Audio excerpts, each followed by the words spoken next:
Welcome, everyone. I'm Ariel Cates. I'm the Director of Programming at Village Preservation. I'm so glad that you're all here with us this evening. Just a quick bit about Village Preservation. We have been documenting, celebrating, and fighting for the preservation of Greenwich Village, the East Village, and NoHo since 1980. We work to expand and extend landmark and zoning protections and stop inappropriate development, while also encouraging appropriate development in our neighborhoods. We host roughly 75 programs a year, most of which are free and open to the public. Our events are meant to illuminate the cultural and architectural heritage, history, and depth, and the value of preservation in our communities. We are a nonprofit membership-based organization, so your involvement and support really mean the world to us. You can learn more at our website, villagepreservation.org, and please consider becoming a member or making a donation if you're able at villagepreservation.org/donate. So just a bit of Zoom protocol. I won't be visible during the talk, but I'll be here. So please feel free to use the chat to say hi, tell us where you're joining from, or to raise any issues or thoughts. If you have questions for our speakers specifically, please do use the Q&A function. It just helps me to keep track of everything. You can do that at any point during the talk, and we'll get to as many of those as we can. So I am very delighted to introduce tonight's speaker. Jeanne Krier has been a village resident for 30 years. She has been a proud member of the International Tailoring Company Building Board of Directors since 2014, as well as a trustee of Village Preservation. In both capacities, she has helped to lead efforts to preserve and protect her neighborhood south of Union Square. Over her nearly 40-year career, she has been extensively involved in print publishing for the likes of the University of Notre Dame Press, Scholastic Inc., the Princeton Review, and scores of books, 10 of which became New York Times bestsellers. She earned her bachelor's and master's in theater and communications from Indiana University. Jeanne, thank you so much for being here with us. Take us away. Okay, thank you so much, Ariel, for that really loaded and wonderful introduction. And I thank all of the people you work with at Village Preservation for the really terrific work that they do on behalf of people like me and others who live in Soho, NoHo, the East Village, the West Village, Greenwich Village overall. I also really want to thank Andrew Berman, Executive Director of Village Preservation, for his support for what we do in our building. He was here when we unveiled our plaque, and he was very enthusiastic about some of the information that I've been collecting over the years that I'm going to share with you tonight. And I want to thank all of you who are giving me and sharing your time together with us tonight. I really appreciate that. And I'm so psyched and honored to be invited to talk about what we're going to share tonight, Suiting the World from 4th Avenue. Ariel, my slide is not, there we go. We're good on the advancing button. Okay, overture. Here are some of the cast of characters who you're going to meet in the next hour. Here are some of the images that we're going to have on our screen. You'll get information about those as we go. Home. The pandemic has put us all home in our own locations. And ironically, Zoom, which we're on tonight, has all put us together in some kind of internet home where we share information and visits with each other and good stuff. I have for a long time wanted to put us all together on something that is about our building and about the history of this. But since I know some of you are 20 feet away from me tonight in this building, and some of you are miles and miles, hundreds of miles away in California, Illinois, Utah, Michigan, I want to just get some bearings about the where of where we are and what I'll be talking about. The International Tailoring Company Building is at 111 4th Avenue in Manhattan, and that's between 11th and 12th Streets. We're just south of Union Square. Here is where we are, my friends in Chicago, on the bean, I like it to call it, island of Manhattan. This is a 13-story co-op with 152 apartments that are owned by, well titled, the 4th Avenue Owners Corporation since 1980. So here we are. Where I grew up in the Midwest, when visitors came to our house, after you put the coats on the bed and before you said, could I pour you a drink? You said the magic words, would you like the grand tour? So I want to give you, not the grand, but the quickie tour of our building. Before we walk in, I'm putting this cursor. Notice this plaque that's on the facade to the left of the entrance. It says, and I'm only going to read the first couple sentences, constructed in 1920. This was the New York headquarters of the International Tailoring Company and its subsidiary, J.L. Taylor and Company. It was one of the world's largest manufacturers of men's custom-made clothing. From the early to the mid-20th century, the companies, and I put this in quotes, we'll explain later, tailors to the trade, made suits, top coats, tuxedos, and other clothing sold by merchant tailors across the US and abroad. The architecture firm Starrett and Van Vleck designed the building. So now come into our lobby, where you see our original marble walls and floors. Over here on the right-hand wall, we have actually reprints of the architect's designs of the 4 facades of the building. This is one of the north facade, which is the facade from which my apartment views north. Come up to see some of our apartments. These are just 3 of them. This is what's behind our windows today, and we have such great views from them. Come up to our north roof deck and stroll over to our south roof deck. That was a gloomy day when I took this picture from the south deck. And look out of our windows and our deck at some of the views that we see. North, which is looking at the Con Ed building and Empire State Building. South, which looks south down to Astor Place. We used to be able to see the World Trade Center and now One World North. West, where we're looking down on the Grace Church apse. Grace Church just celebrated its 175th anniversary. It was here way before we were. And then to the west, this is our view of the harvest moon one year. Actually, I had to throw this photo in. This is a shot I took from my apartment about a month ago when the Empire State Building was lit up for Comic-Con in red. And the clouds produced this atmospheric weird thing where it made the clouds red. New York sky, it's great. Here are some of the 250 people who live here, and we are really a jolly, wonderful group. Now, walk back with me to 1996, when I first entered the building 25 years ago, and it was then known as 111 4th. I looked up at the facade and saw 2 names, International Tailoring Company and towards the right, J.L. Taylor and Company. And I wondered, what's the story here? What went on behind these windows? When did these 2 companies begin and end? When did this building turn residential? And as curious as I was about all of that, what was here before the building? Over these 25 years, the answers that I found, and frankly, ephemera that I've collected, some of which you'll see about the company and the building's history, has just been flat out fascinating. We're going to cover some of them over the next hour. But first, I have an admission. I am not a historian, not a professional one, not even, I don't claim that I'm an amateur one. As Ariel said in the introduction, my college major was theater and communications. I don't have a degree in architecture, urban planning, as some of you do who are piped in on this. So I'm not any of that. What I have been and still am is this. I have been so curious about what we have in this building over the years that I have just accumulated a whole bunch of interesting facts. Here are some of my sources. Some of them are absolutely dependable, such as Village Preservation. And we'll get to some of the sources they have later. The New York Times, actual material from the building that I've collected. Some of them might be a little sketchy. Google. So I've got to say right now, if any of you know a thing that I'm off on, I don't claim that it's authentic. I just claim that it's important to me.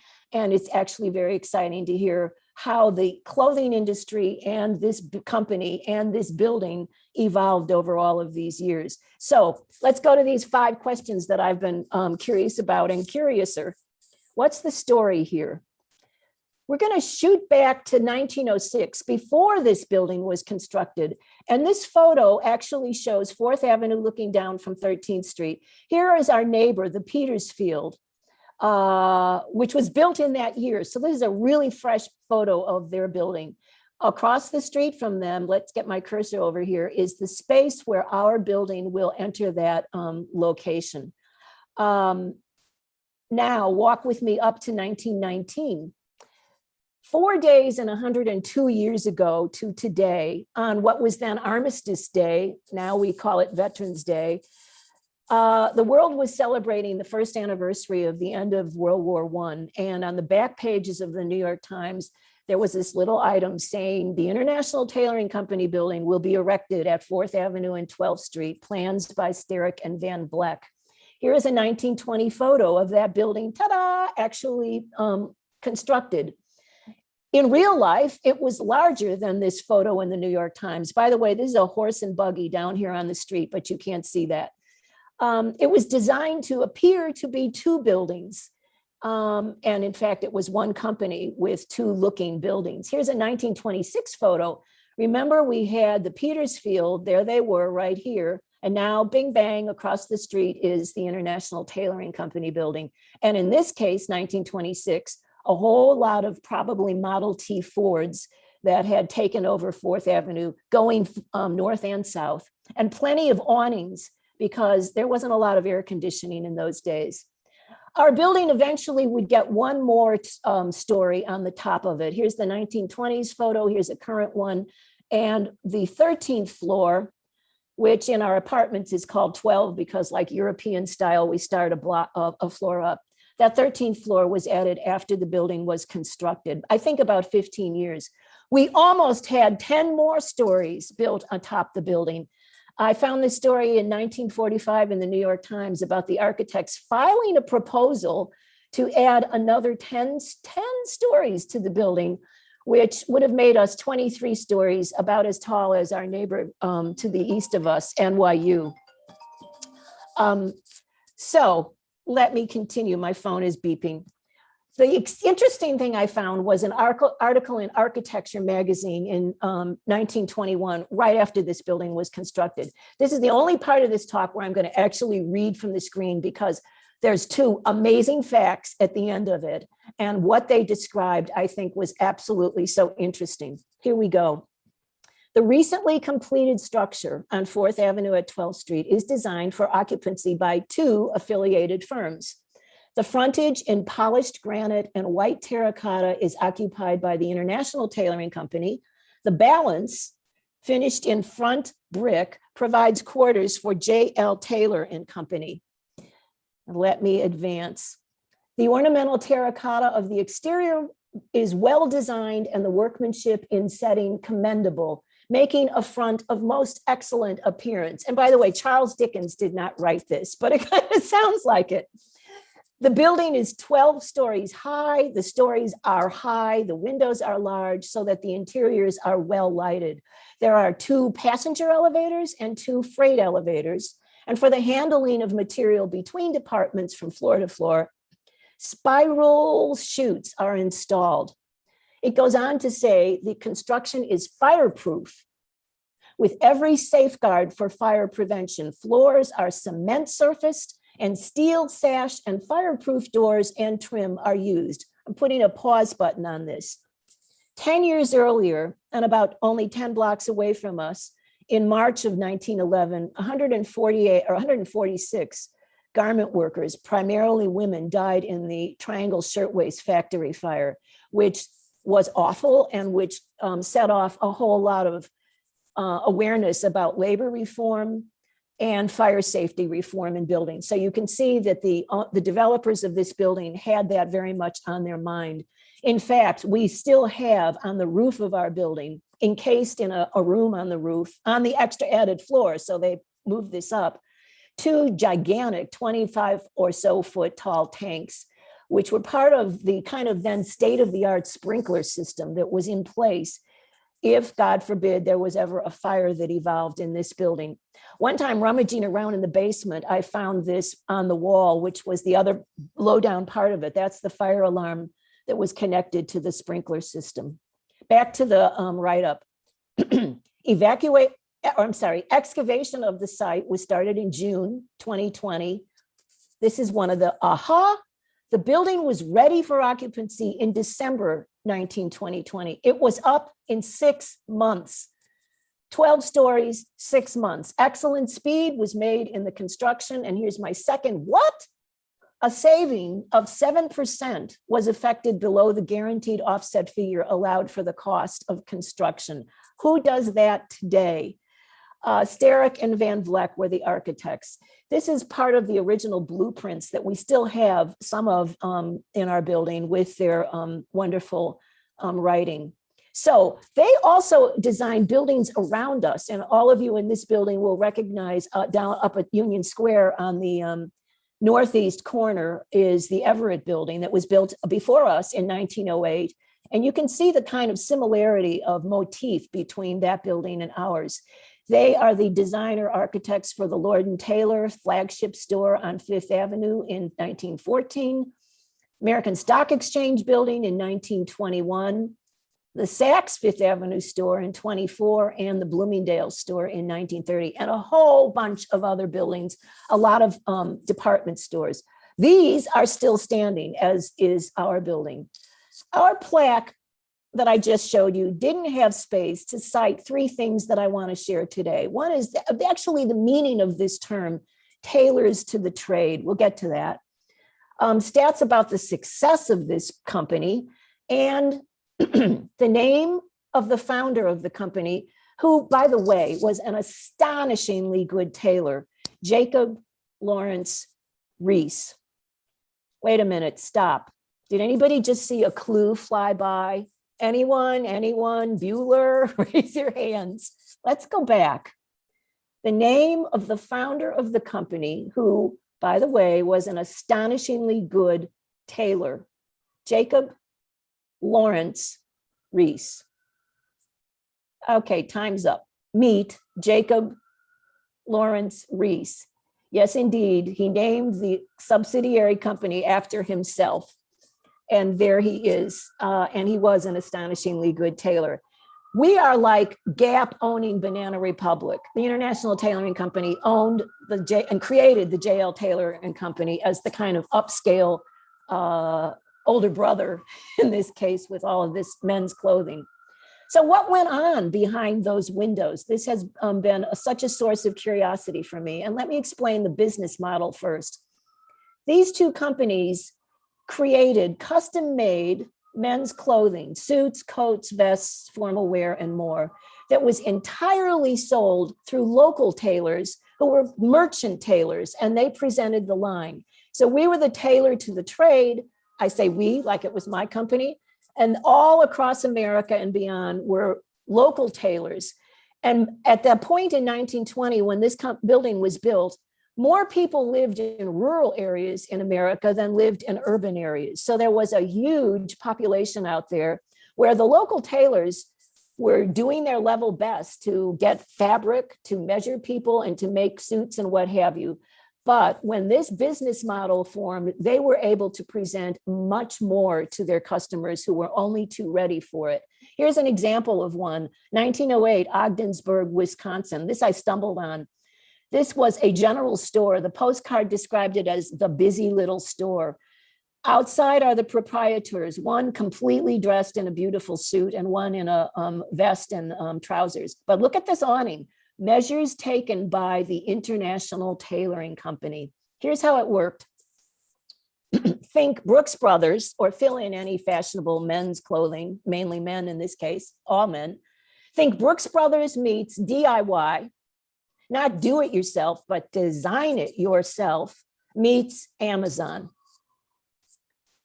The two companies supplied their merchant tailors with catalogs, sample books with clothing designs and fabric choices. Here, we had an exhibit a few months ago, and you can see on this table actually the size, and you'll see again, of these books.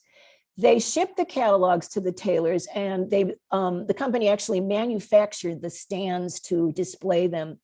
In the center of this stand, they posted a warning. This stand is to be used only for J.L. Tailoring Company's sample book, because competitors who did the same business model were swiping them off in the general stores or wherever and putting their books on them. Here is what people saw in these catalogs that was available for any kind of design worked for them over the years. Top coats, suits, formal wear, dress wear, uniforms for police, fire, subway conductor, or bus or local conductors. Subways don't come in until a little while later. Clerical frocks, as well as, and what a big contract these were, U.S. Army uniforms. The customers would look at the catalog, pick what they wanted, customize their garment. They could choose different linings. They could choose to add on extras like wonderful fancy vests or waistcoats. There's a difference between the two. The tailor would explain that. And they sometimes included a dress chart just to get the customer really a fashionista up to speed with what colors goes with what kind of shoes you should wear, when you could wear it, evening wear, day dress, and so forth. Just to shush them up, some of the catalogs also had photos of the starlets of the day, largely silent film stars, because, by the way, in 1920, there were no talking films. It was only the silents. And famous people. This would be like putting Lady Gaga or somebody in a Macy's catalog if it were done today. The tailors also got these portable cases that had slots for fabrics to show the people, aside from what was in the booklets, and other kind of stuff, ordering sheets and what have you. Here's an example of a tailor who was affiliated with a cleaners. They were usually hooked into general stores and cleaning establishments, if not one-offs on their own. 1940s, Rockwell, Texas. You see on the side here, one of those boxes for tailor fabrics with the tailor in the center. And over here is one of the posters. This looks like it's around, as I say, 1940s. And the eager staff, only too eager to take them. The company also gave everybody signage, which was branding the company left, right, and center. These signs are also quite interesting collector's items today, with the idea being this is an exclusive dealer for either J.L. Taylor or the International Tailoring Company, and you're going to get something really fabulous. They gave the tailors tchotchkes to do the measurements, which of course had the company name branded on them, things that hung on a wall so you could put the customer up against the wall, get his height, but meanwhile they're getting messaging, even thermometers. So that, like being at a doctor's office, there's a scale, there's a doohickey that slides up and down for the height. This one broke off on this. And the customer would stand against it and see, oh my God, it's 80 degrees, and get their height taken. Not just tchotchkes, but things for the customers themselves. And the founder of the company was a brilliant marketer. So he knew if he got people things that they needed and could use, they would show it around to their friends and it would just post the brand name. This is a baseball card to keep score of games and points, compliments of the company. This has been misnamed as a pillbox in some of the collectors' sites. It's actually a matchstick box. Here's what they would look like. So you could put your wooden stick matches in it. Before Bic lighters, this was a handy thing and a fancy thing to pull out of your pocket. They provided booklets. This was a toast booklet. So the customer would be chic if he had to go to a wedding or a banquet, and there were ready toasts to make. Here's one. Here's to old Kentucky, the state where I was born, where the corn is full of kernels and the kernels full of corn. Har, har, har. They had a joke booklet. I'm not going to quote the jokes. Some of them were good, some of them were bad, some of them were of the times, pretty odd and off color. They had blotters, because guess what? There were ink pens in those days. With always women were in the background promoting the guy needs to look good because women are going to really be impressed by that. Men look attractive to others.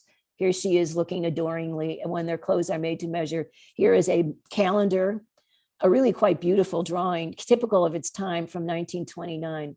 They also had really funny stuff. I can't possibly convey in this slide why this was so fascinating. And I've actually got one. I'm going to hold it up, the original one.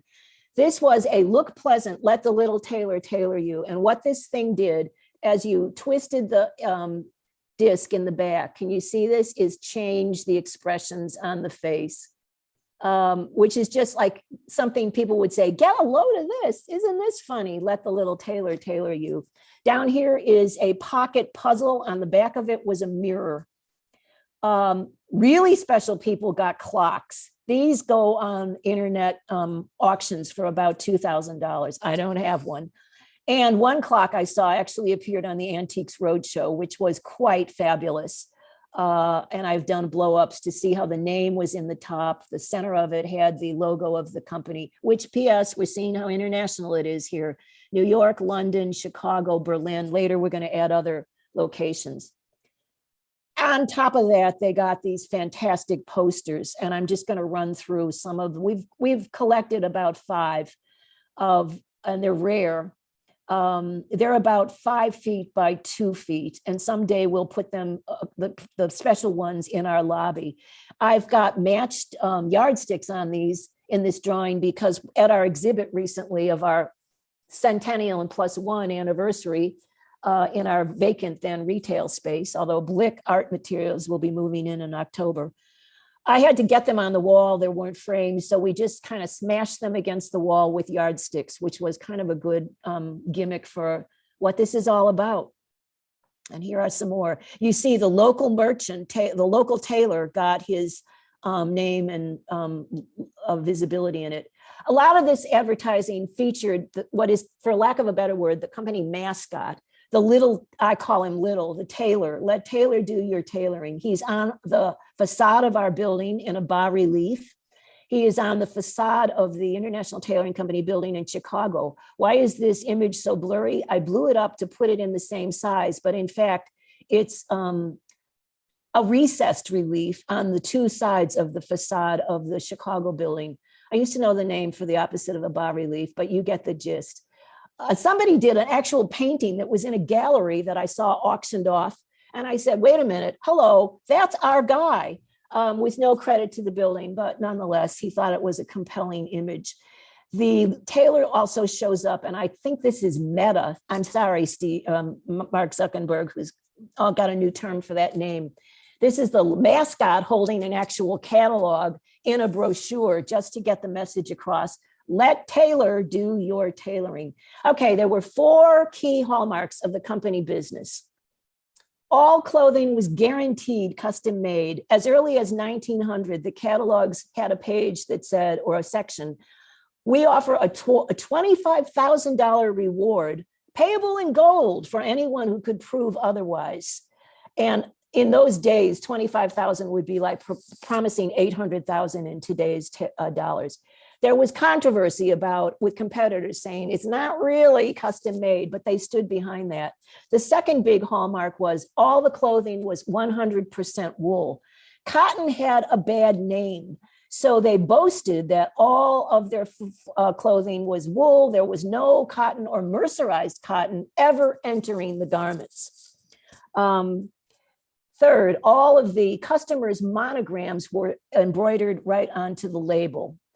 And also in the garment, in a sort of secret area in pockets, there was a second label most of the years that listed the customer's name, full name, the date it was made. This is how I know where some of the items I got originate from, and the location. I think these words, better class tailoring, were a precursor of a union label. And at one point, custom clothing did have a union label, but that's another story. The fourth and really interesting hallmark was customer satisfaction guaranteed. This is a phrase we hear a lot these days. Your money back, customer satisfaction guaranteed. They really stood behind it. So for this, let's just look at this. This is a brochure that a tailor to the trade, a merchant tailor in Proctorsville, Vermont, and again, these were usually little towns, was showing his customers. So let's pretend you are Joe Schmo in Proctorsville. You look at the catalog, you look at the designs, and you choose a 3-piece pinstripe suit. You're measured for it. The tailor says, okay, 44-inch waist, 31-inch inseam. And by the way, one of the tuxedos I bought is for a gentleman of those dimensions. Sleeve, the whole thing. They send the order to New York or Chicago, depending. They make this only one-off outfit, send it back to the merchant, the tailor. He gets in touch with Joe Schmo, and Joe Schmo doesn't like it. So goodbye. It goes back to the company in New York. They spent all this time and money making it, but if the customer doesn't like it, as they said, if it's not right, you have no right to take it. Here are some of the items of clothing we've procured. A suit made in 1926 for a gentleman, and look at the towns on this, Keokuk, Iowa. A top coat, and I have the location, but I didn't get it into this slide, 1954. A 1937 cutaway, which is a tuxedo that kind of slopes to the back instead of having a jacket or a boxy cut. And my favorite, which is the most recent one that we've inquired, from 1914, which is before the Spanish flu, by the way, and right at the beginning of World War I. It was a tuxedo for a gentleman in Missoula, Montana, who was a publisher. I found out about him on another site just out of curiosity. Here's some clothing I didn't buy that has been on eBay, but you can see the range of the tailoring, army uniforms, and this clerical frock that's to 1918, the Masonic Knights Templar jacket. And you know that had the monogram with the person's name in it. I've been asked, were there companies that sold women's custom-made clothing? And some. This is one in Chicago, the Victor Ladies Tailoring Company. And you see it's a similar model. They had a book and fabric swatches. Not a lot sold women's tailoring. Interestingly, the Sears catalog, which hit the world in the late in the 1880s and through there, right before this company was formed, did have ads for ladies, I'm going to put the cursor, ladies tailor-made suits. Okay, these aren't suits, but interesting that they wanted to call them that. And ostensibly they were tailor-made, but they were not exactly the same idea as what this company was doing. However, this is the Sears catalog in 1900, cheapest supply house on earth. From my hometown, Chicago, Illinois. I'm pointing out their logo, CO. Here it is, CO. Here is our company medallion on the side of the building. And by the way, we've adapted this for our building, CO. Maybe other companies did that as well, but I'm finding this very interesting. This may have looked like what was behind our windows, but this in fact was a sweatshop in Chicago around 1905. And our company was not a sweatshop, obviously much higher windows, much taller ceilings. So when did the company begin? As I just said, 1896, Chicago. And wow, here's an amazing fact. At that time, clothing manufacture was the largest employer in the city. It employed more people than iron and steel, the slaughtering and meat packing industry, and the printing and publishing businesses, which were really big. As well, the clothing manufacturing industry in New York was even larger. Within that, the custom made, those were ready made and custom made. The custom made part of that industry was being fueled by three key factors. One, technology. Sewing machines had just come into the world in like the 1850s, and then in a commercial sense, and finally in a consumer sense, towards the end of that era. There were sewing machines that could be used in factories that really customized what needed to be done. Add to this the growing supply of immigrant labor, which is part of our whole industrial revolution, but very important in the clothing manufacturing industry because very skilled tailors were coming over from Italy largely and other parts of Europe. And distribution channels. This is amazing. We're worried about the supply chain right now, and rightly so. Then we had a flip of the supply chain. We actually had a really amazing supply chain. Rail, and with that, mail order opened up humongous markets across the United States, and especially across, in our case, the United States, because it was in 1900 that 4 the 4 rail lines, transcontinental, were completed all the way across America. So these tailors that I was talking about in Montana, in Iowa, had a supply line that could deliver product to them that was really a revolutionary thing. And Chicago, being a central location for all of that, was really well positioned for it. But the fourth factor that was really seminal and why this company was such an amazing success, I'm calling demand. Let me illustrate that. Men were wearing suits everywhere.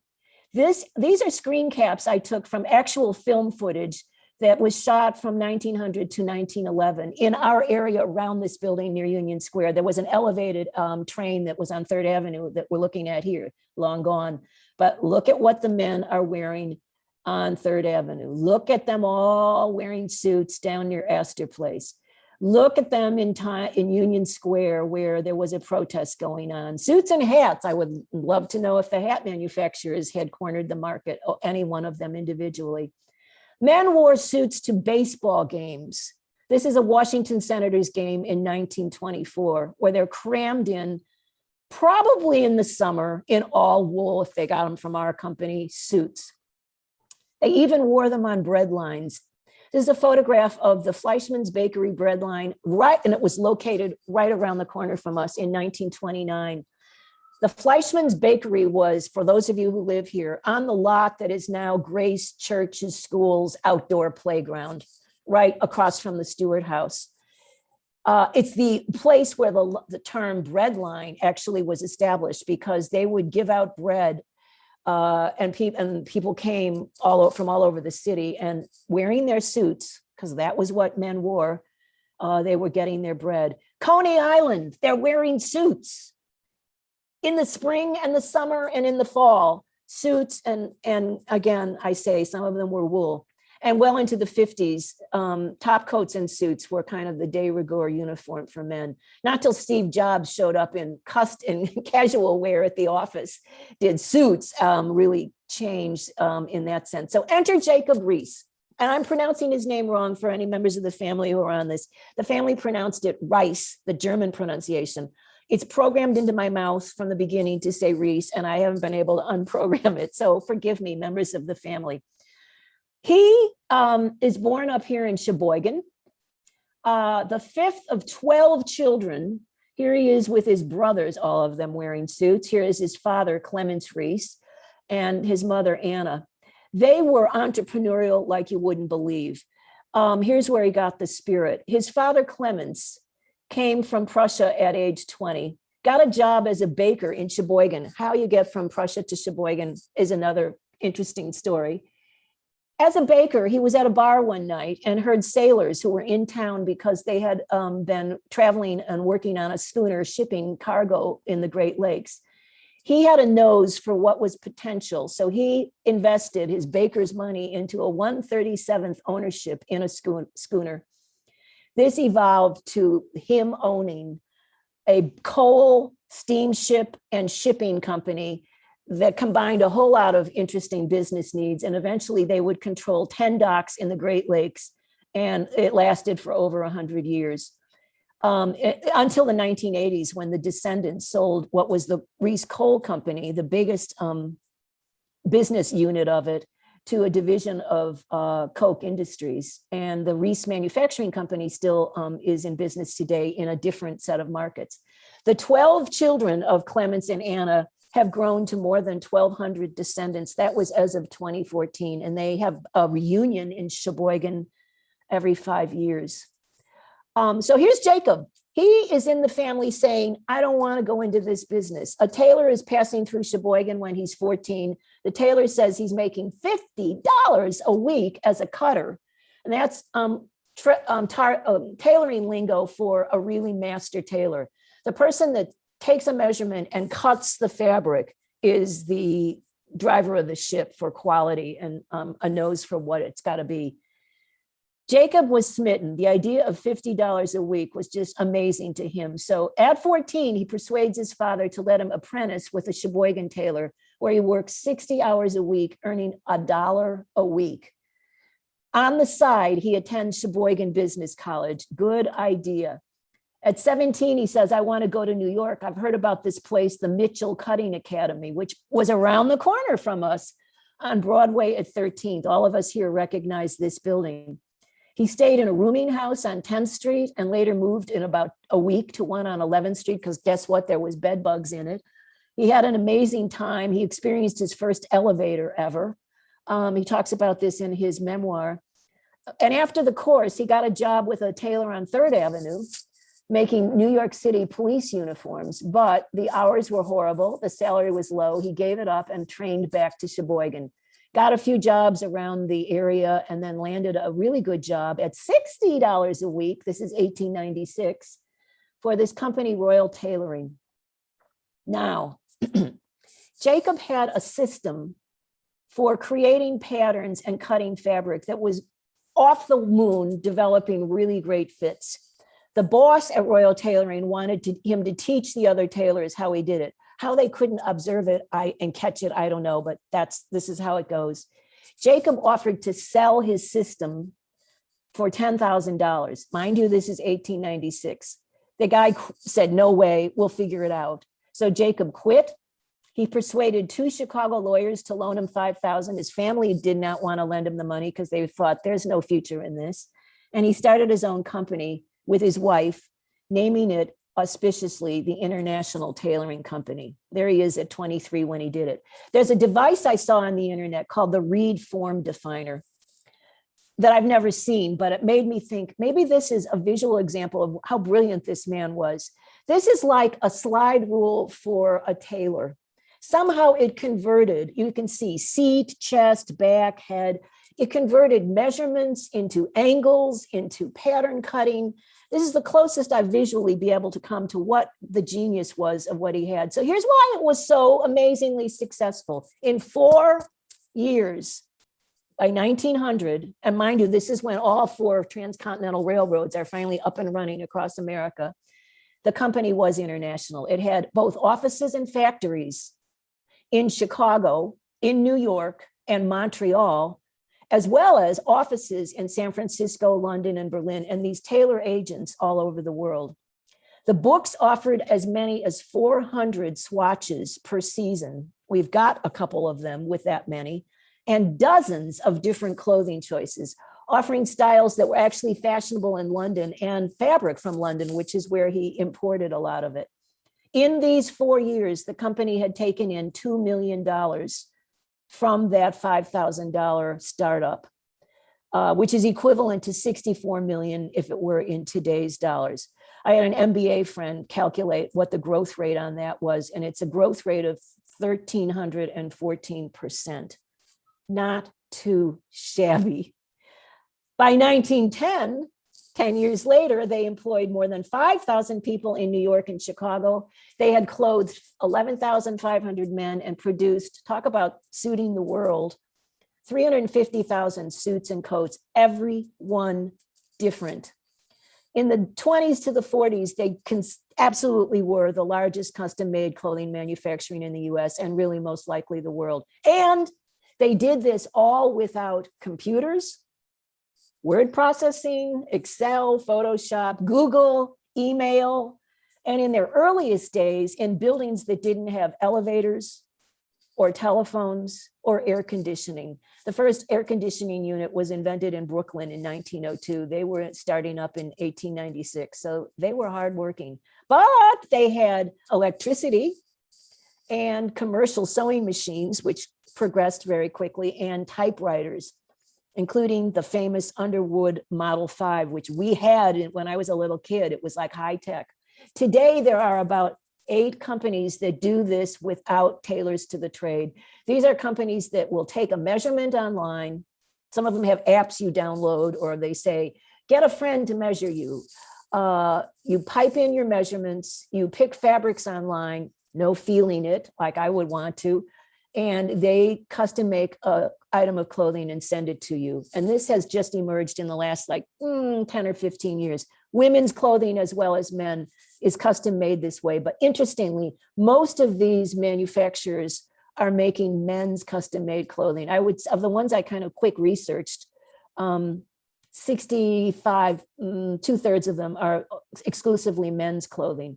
So Jacob Reese, the guy, oh my word, what an amazing person he was as a businessman and just a interesting, creative guy. He loved cars. In 1908, and he and his wife moved to New York in 1900, if not a little before. He had bought this simplex car, which was really a hot pair of wheels in the day. And there was a New York Times story that I uncovered that said he was arrested for speeding, going 20 miles an hour on the Upper West Side. Here he is taking the family for a ride in the simplex near their mansion in Deal, New Jersey in 1908. Look at how far back in the back seat the two of their, actually all three of the kids are. They had those three children. In 1910, there was a story in the Sheboygan Press, and this one made me go, what? Jacob and his chauffeur drove from New York to Sheboygan in his $10,000 French touring car. Nonstop. They would stay awake or, in the back seat and take turns driving all the way there. Went through Chicago, picked up his sister, and then arrived in grand style at the family estate in Sheboygan, where everybody was properly impressed. I think this is the French touring car. This is a family photo that I happened to be in getting. And that's his beautiful wife, Mary. And here he is in a suit. And I think that's the car that he toured across.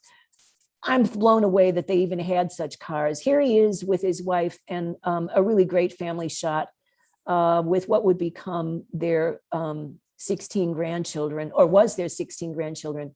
Here he is at a wedding in 1951 before his death at 81 in 1955. But this lovely lady, Mary Reese, died in 1973 at 102 at their New Jersey home, survived at 102 by two of their three children, 16 grandchildren, 84 great-grandchildren, and 3 great-great-grandchildren.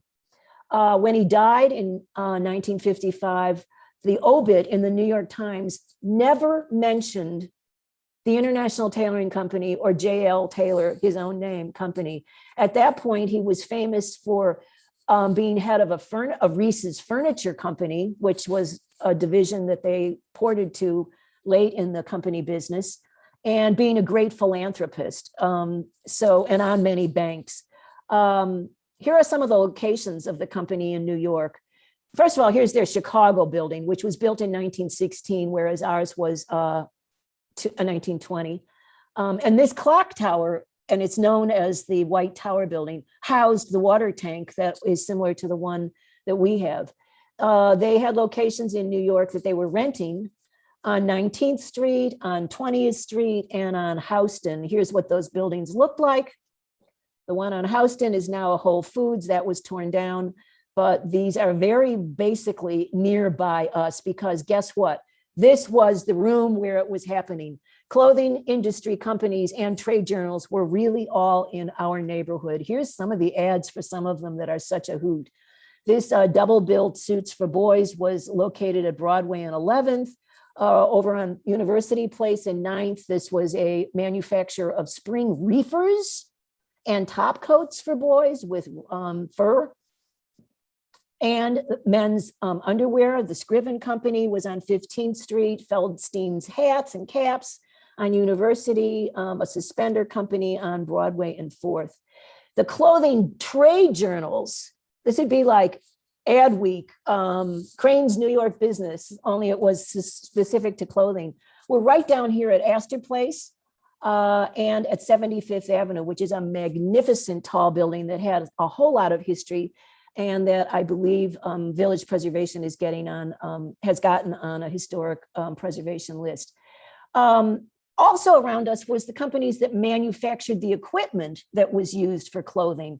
So here are just some images of some of those. And a major one leased a whole floor in our building, the Hoffman Company, and this was their steam pressing machine. On one entire floor in our building from 1920, day one, they had leased the entire floor and exhibited 48 different models of steam pressing machines. Wow. Village Preservation's website has an area called South of Union Square, which has actually interactive guided tours that includes a neighborhood fashion industry history tour. So you can learn more about some of these buildings there. When did they end? I'm going to go like the Dickens because I'm running out of time. Basically the 1950s. World War II contracts for those uniforms were no longer helping.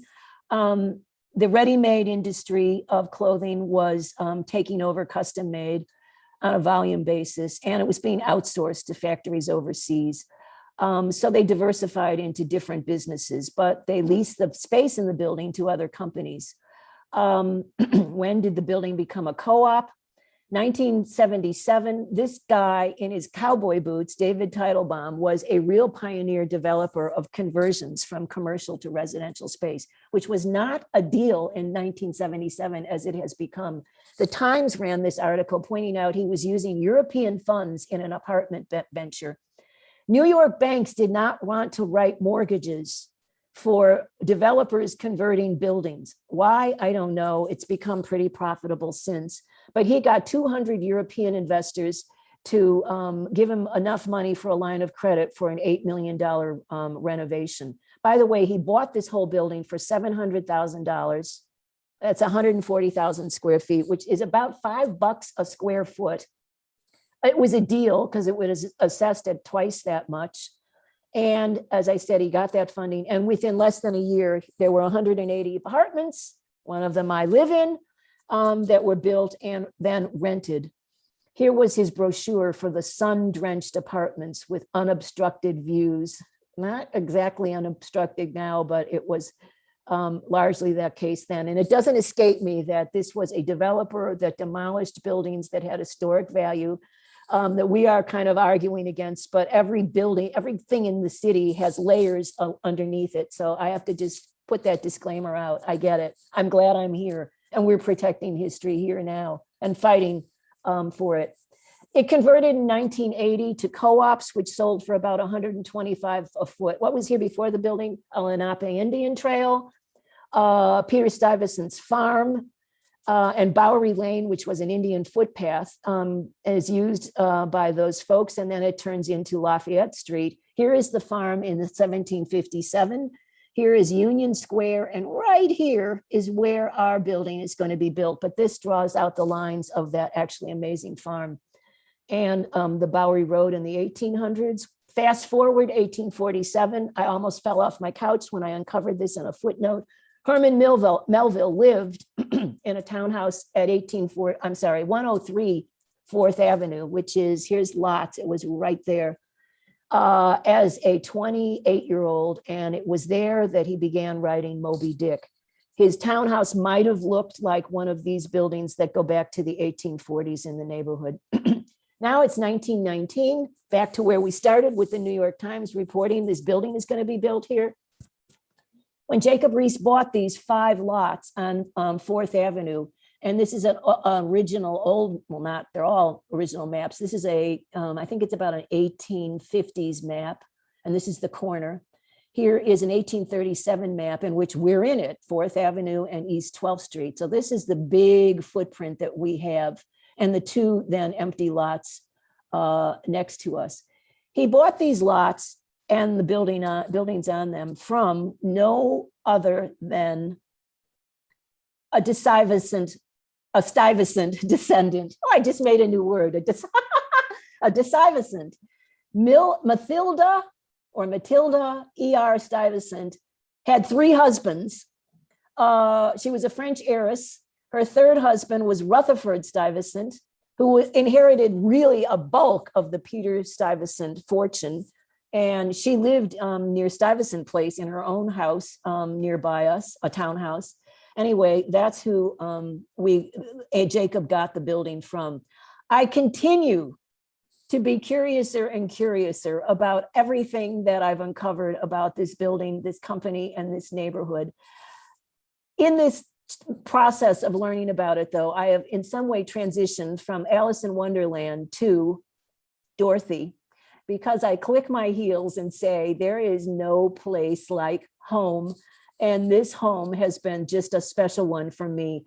I want to say your home, your neighborhood, your apartment, whatever you live in, and some of you know it already, has, I'm sure, history, as people have history, genealogy. My friends know my two favorite shows on PBS are Finding Your Roots and Antiques Roadshow. I am fascinated by what went on before us because we have to preserve it, we have to save it and learn from it and celebrate it. Village preservation has tons for us in the New York area, tons of resources for you to do this if you're curious about it. And I guarantee once you go into the site, you will be addicted, if not engaged with what you're learning. Support your local preservation groups.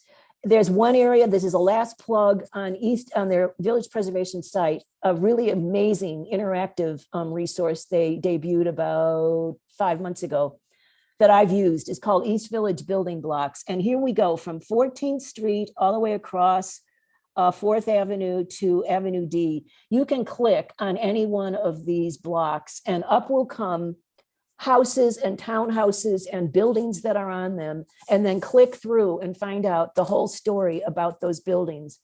It's a fascinating, fascinating resource that if you live in this neighborhood, your job is done. Here you go. You can learn all kinds of stuff. Okay, I think I've come up. I'm documenting some of my other sources, so this will be memorialized in this talk. And as I say, it's all over the map, but good Lord, I've learned so much, not just from village preservation, but from so many other sites, as well as the Rice family, Reese Rice family, who graciously shared with me Jacob's 1937 biography that they privately printed.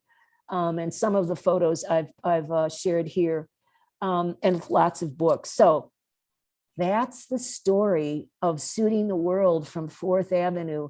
We'll take some questions, but I want you to come back through our lobby and visit us. I feel like Mae West, or in the immortal words of Rosemary Clooney, come on, my house, and come see us sometime and enjoy this amazing space that we have. All right, over and out. I'm going to see if Ariel can share any of the questions that we've got. And thank you for bearing with me and for coming. Jeanne, that was great. Thank you so much. Also, I set my timer and I didn't even have to come in and remind you. Thank you. I was going as fast as I could, and there's a whole lot more, but thank you so much. I appreciate that. So amazing. We do have many questions, and folks, if you have other questions, this is a great time to submit them. Thanks to everyone who has. Oh my gosh, timing is everything, Andrew. So already we have so many warm pieces of feedback from folks. So wonderful. Joshua wants to know, which I know the answer to, and you can tell us, do you have a garment made by them? Oh, well, being female, I don't have anything that, well, no, let me back this up. Yes, I've shown you 4 of the 5 garments that I've acquired. To be really honest with you, and I don't have them in my closet here because I've got them secured. I was tempted to wear the tuxedo jacket from 1914 tonight for this talk. Next one, I'll wear it for the next one. It's pretty big. It's pretty big on me because this guy had a 44-inch waist, so it's large. One of the top coats, actually, it was a top coat that I first acquired, oh my gosh, at least 15 or so years ago for $40. And I thought, well, gosh, I could wear this if it kind of fits me. I've been tempted to wear that around because it's like a big, roomy, comfortable jacket. And today we had 41-degree temperature in Manhattan, so I may get it out. But good question, good question. Oh, thank you. We have a question, which I think that you addressed, just that this is only men's clothing. There were other companies that did similar things for women. Not as many by a long shot, because for I'm sure a whole lot of cultural and business reasons. I pointed to a few, the Victor Taylor Ladies Tailoring Company, which is also in Chicago. And Chicago and New York were the hubs of all of this. They did custom made tailoring for women, but not for long. And there were not many of them. There may have been some that I just haven't found, because believe me, I'm stumbling on information when I don't want to do what I'm supposed to do on my day of work or my taxes or whatever it is. So I'm kind of crawling along, gathering things as I go. And I've bought books on the clothing and fashion industry.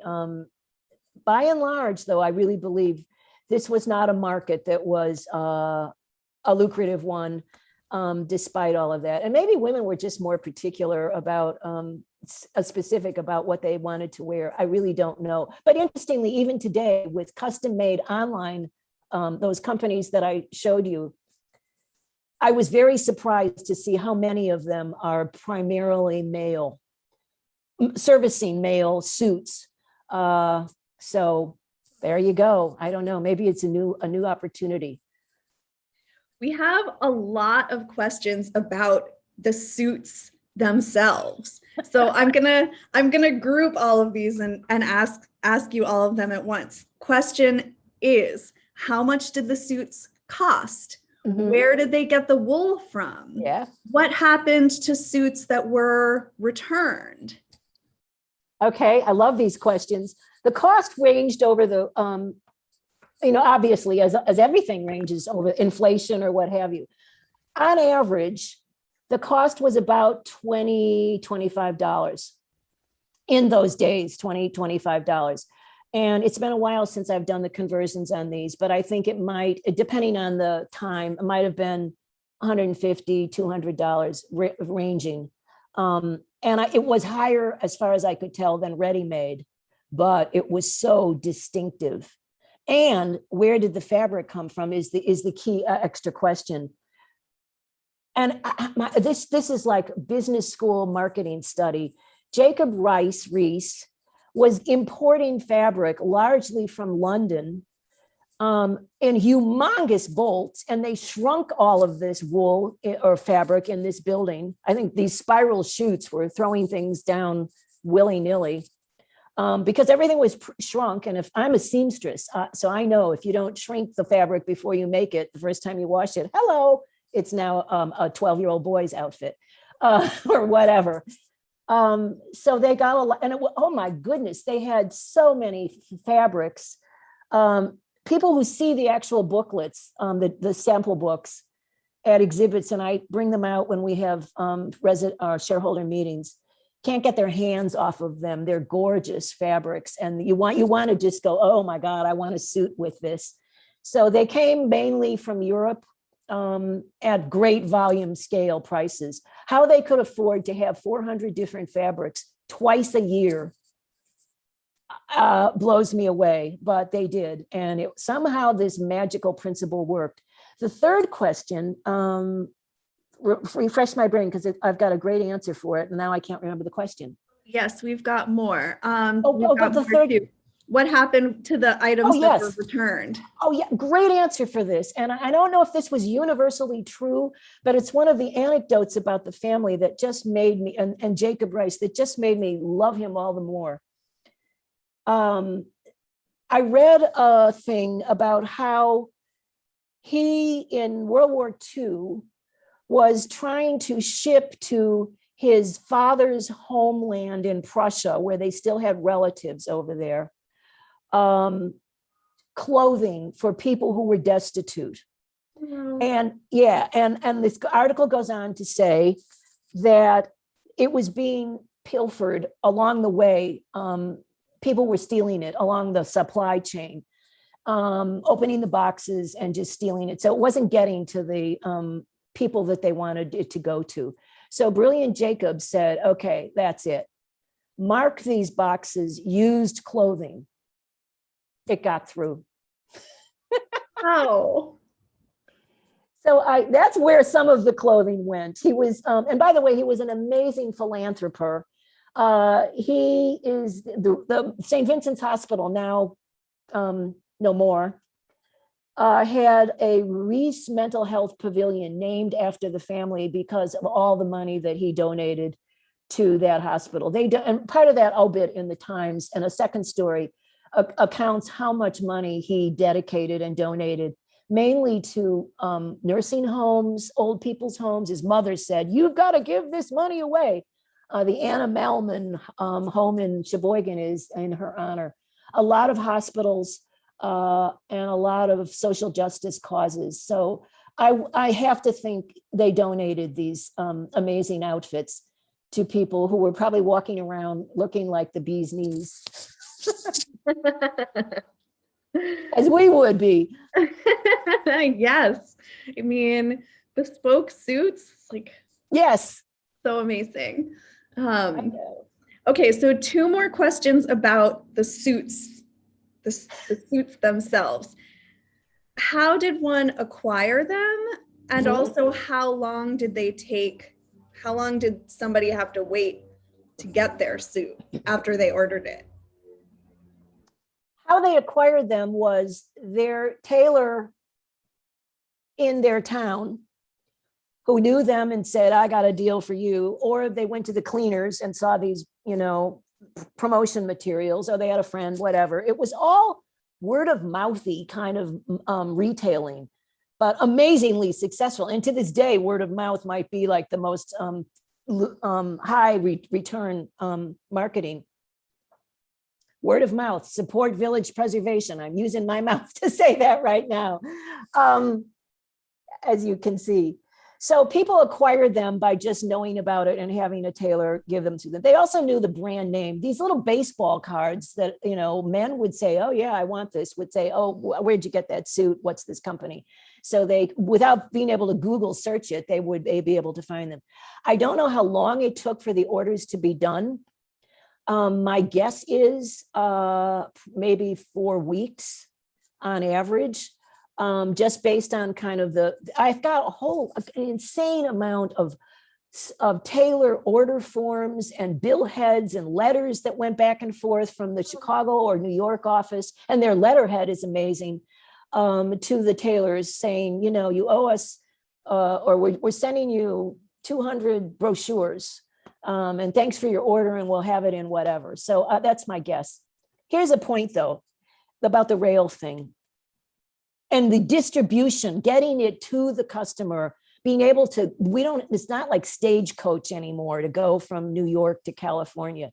This is an amazing fact. Before the rail system connected everything, the supply line across America, for anything to go from, let's say, New York to California, which was not that highly developed in those days, but they needed stuff. I found these numbers, I'm going to quote them. It made me go, whoa, I get it. It took about 4 months. Here we go. Oh, this is about the strike, which I didn't go into. I'm sorry. I'm opening up a Pandora's box here.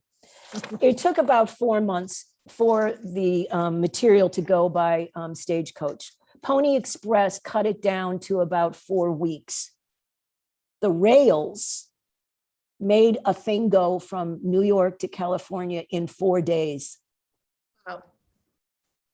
The markets that opened up, and the rails did that. Mail was packed onto the trains. So these suits were being boxed, and thank God the post office next door wasn't there at the time, because it would have been good. They just go around the corner, which is what I do. But they were able to get the DIY, designed it yourself. That's what I mean about Brooks Brothers meets DIY meets Amazon. They could get it to you in lickety-split fashion, in ways that you could not get it in your hometown. Your local general store isn't going to have a gray herringbone suit that is your size magnificently, that you can wear for 10 years. In fact, these have survived 100 years and more. Amazing. So that's how it got to them. That's so great. And so we also have a couple of questions about your collection. How did it start? How many posters do you have? How did you find the garments? How have you built this collection? I'm going to tip this. You can see in the background, actually, right there, one of my first posters, which was in the slide that I actually bought a silk screen print of one of the like 1906-ish posters. I've only personally bought one, but our building graciously agreed to let me acquire when I saw a rare moment when a collection of posters was being offered on eBay some years ago, to commandeer some so that we will have them. Residents of the building who are listening to this might be surprised, but not really to know at some point we will be framing them and putting them in our lobby when we do a renovation in the lobby and have proper arrangements for that, but we've acquired them. The posters are, I've got smaller, I haven't bought smaller posters, but I've scraped the images from offerings in galleries and whatever, because I just want to capture the image and put it in my little quiver so that I can chronicleize what was happening here. But that's how I've acquired stuff. It's not just posters, though. I have acquired clothing for myself that I've bought at rock bottom prices, and some of it has just gone up through the woods. That little match safe that I showed you, which they would put, which was like a precursor of the Bic, I think I bought that for $20 on eBay, and one I saw recently was $150. These things are gaining in value massively as they go along. That clock that was on Antiques Roadshow was in, and that segment was, oh my gosh, 4-ish years ago, and they estimated that at about $3,000 of value. And it was a great clock. So all of this has just little by little been accumulated. I mean, the last thing I got was this weekend. This is how disgustingly obsessed I am with this stuff, because it's just so amazing. I check eBay, and mainly eBay. Some of it is Etsy. Maybe every 2 weeks I just go on and, search for stuff. And I know most of what's being offered. But if I see something different that I haven't seen before that I really think checks a box for interest. And by the way, when I die, the Memorial Jeanne Krier Museum is going to be housed somewhere in this building because it's a lot of stuff. I saw a brochure that I bought for $4 last week that I just got delivered on Saturday, which has some copy in it that I used a factoid for in this talk. So it's just one endless thing. I used to have somebody I worked with. I tell this story in embarrassing ways. I used to have somebody I worked with who invited me to their house in Connecticut for lunch. And I went up there, way up there on the train. And when I arrived, I talk about put the coat on the bed, pour a drink, give them the tour. The tour I got included their polar bear room. And they had collected polar bears. And we all know people, you collect salt and pepper shakers, mooses, mushroom statues, whatever. The entire room was filled with polar bear stuff, stuffed, statued, whatever. And every time I buy another International Tailoring Company or JL Tailoring Company thing, I say, are you the polar bear girl of this building? Because I'm just like, oh, this is really cool. It's got historic value, unlike some of the polar bears, but I'm just fascinated by it all. And the further I go, and more I fill in the blanks, the more interesting it is as it just shapes itself out. I mean, you're looking at this building where we're in the space where so much of this important cultural activity happened that changed people's lives, that they wore to their weddings, that was here. So, yeah. It's amazing. And we have so many more questions left, and also many comments, many suggestions that you should write a book about this, Jeanne. Keep that in mind. And of course, we could talk for a lot more time. And, I know that there are so many more dimensions to this story, but for the sake of everyone's evening and dinner, I will ask one final question, which comes to us from Andrew Berman, as hopefully everyone who is here with us this evening knows. that the International Tailoring Building it lives in the area south of Union Square, which Village Preservation is working to landmark. So Andrew wants to know, how has the lack of landmarking protections in your area affected you? Oh my goodness. Andrew, hi, thank you so much. And, big hat off to you for everything you've done for all of us who are beneficiaries of Village Preservations, looking out on our behalf and preserving the cultural and architectural history of this neighborhood. The threat that we're under with the Soho NoHo Chinatown proposal that the mayor has put out is massive, because we look south to Astor Place, which is the top border of this area that the city plans to upzone and permit housing to be built, some of it as almost as high as Billionaires Row houses or buildings have been built. So it's a really serious threat under the guise of under the guise of more affordable housing. But if anybody goes to Village Preservation's website, they'll see some very compelling evidence that it is not going to be all of that it's purported to be, and it will be worse. The model that it will establish for zoning revisiting in the city for other development to happen is the most threatening part of it. And we in our building have seen how many tall buildings have been developed around us. And I know that there are about 60 sites at risk, very near to us, where townhouses may be sold for sites that are, we know of many of them that are going to go up. So we're worried about it. And it's not just that it's our views that are going to be impacted. And I want to be very clear, the people who criticize we preservationists who are opposed to development that is out of scale think that we're worried about our backyard or our views. And it's about the whole community, the loss of small businesses, the loss of genuine affordable housing that we have, such as it is around us. So we have been impacted by this. We're very concerned. And please, everybody, go to villagepreservation.org, send a letter. There's a tool on the website that you can write a letter to your politicians if you are worried about this. And Ariel, I want to say one thing more. Please do. Donate. I was going to say this at the beginning. This talk is free. And so many wonderful resources are free, but throw $5, throw $10, throw more at Village Preservation. They are fighting the good fight to keep our cultural and architectural history safe from demolition and protected for the future. So I get evangelical about this, as I am about all my tchotchkes that I've collected, but it's really important, and it makes a whole difference in the quality of our life and how we define ourselves. So yay, and thank you. Yay. Thank you for all of the passion that you bring to this topic and to Village Preservation, Jeanne. It means so much.